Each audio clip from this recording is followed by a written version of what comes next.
Pant.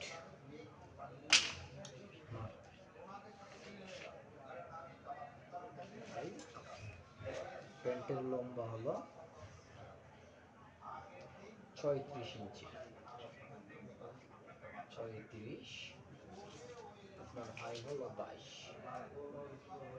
উপর 3 অংশ থেকে 3.5 ইঞ্চি অথবা 3 ইঞ্চি বাদ দিলে যত হয় তাতে অর্ধেক 22, 11।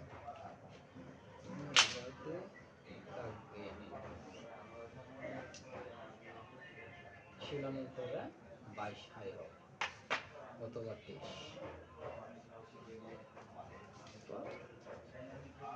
সহজ উপায়ে এঠে দাগ দিয়ে দিলাম আনুমানিক 3 ইঞ্চি অথবা 2.5 ইঞ্চি।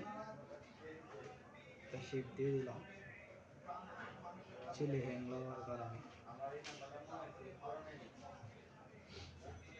27 কম 4 7 28, 2.5 ইঞ্চি লুজ দিলাম 7 আর 2.5, 9.5।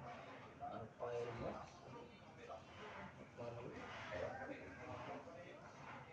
13, এখানে 13 মাপ দিয়ে দিলাম 6.5। তারপর এখানে মাপা যায়, আবার ইচ্ছা করা যায়। আমার প্রাণের প্রয়োজন 22, এটা দিয়ে কাটলেও যে লাস্ট প্রাণের মাপ একুরেটই হবে। কিন্তু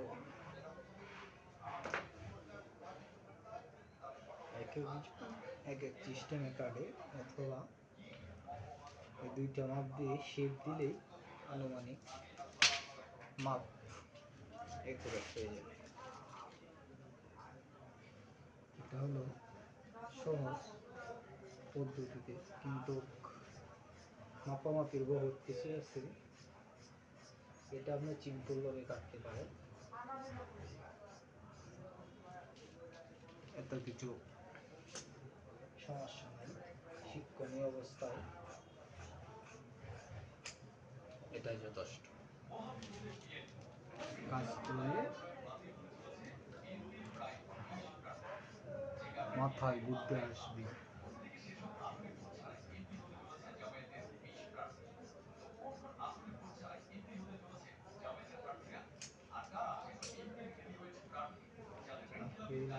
থার মেরে যায় দেখে ওদের বাংলা।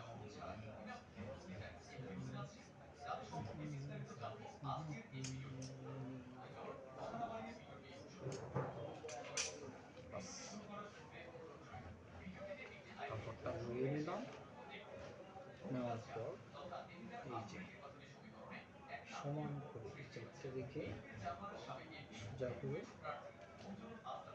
দিয়ে, এইটা হচ্ছে আমার একুরেট মাপ। এখন যে শিলানি কাপড়টা পিছনের পাট থেকে বেশ দিলেই হয়ে যাবে।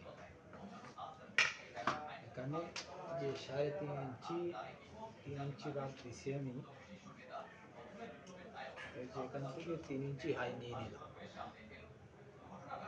3 ইঞ্চি হাই নিয়ে নিলাম।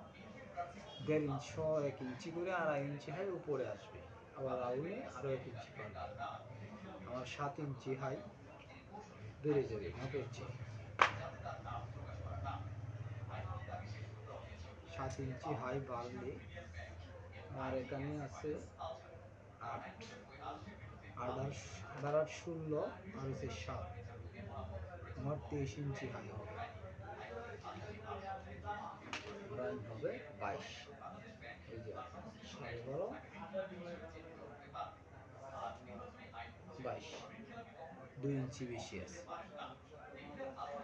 আমি শেপটা প্রয়োজনে এতটুকু কম নিব, তাহলে যে বৃষ্টির আছে তা মাপে করে থাকবে।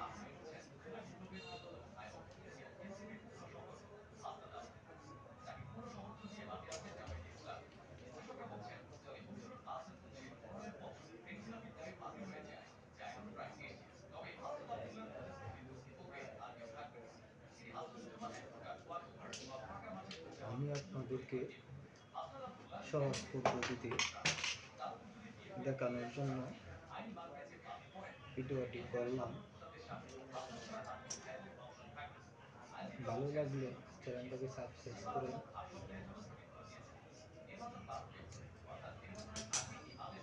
প্রতিদিনই নিয়মিত ভিডিও দেখতে পারবেন। বৃষ্টি কাপড় এটা দিয়ে পকেট মেরে দেব পোলাপান যেহেতু